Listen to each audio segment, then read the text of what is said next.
রাস্তা দিয়ে যাচ্ছেন, হঠাৎ করে দেখলেন কুকুর আপনাকে ঘিরে ধরেছে, আপনাকে তাড়া করেছে, আপনার দিকে ঘেউ ঘেউ করছে, বুঝবেন কুকুর আপনাকে কিছু সংকেত দিচ্ছে, কিছু বলতে চাইছে, কিছু চাইছে, সতর্ক করছে আপনাকে। বি কসাস, আপনাকে সতর্ক হতে হবে। কারণ এরা প্রকৃতির ডাকটা শুনতে পায়, প্রকৃতির নির্দেশটা বুঝতে পারে, ওরা সেই সংকেত আমাদের ডাকে। কিন্তু আমরা একটা মহামূর্খ যে আমরা বুঝতে পারি না প্রকৃতির সংকেত কি। তাদের কাছ থেকে, প্রকৃতির জীব, তাদের কাছ থেকে আমাদের সংকেত শিখতে হবে।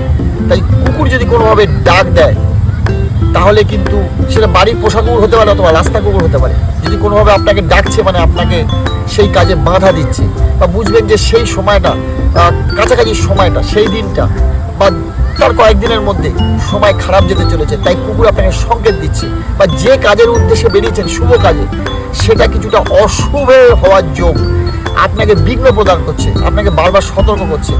জানেন যে মহাভারতের সময় যখন পঞ্চপাণ্ডব স্বর্গে যায়, তখন সবার সাথে পঞ্চপাণ্ডব যখন যায়, যুধিষ্ঠিরের সাথে কুকুর গিয়েছিল স্বর্গ অব্দি। হ্যাঁ, এবং সেই কুকুর ছিল আসলে যমরাজ, সেই যমরাজের প্রতীক। তো কুকুর মানে আপনাকে কিন্তু সতর্ক করছে, আপনাকে কোনো বিপদের সংকেত দিচ্ছে।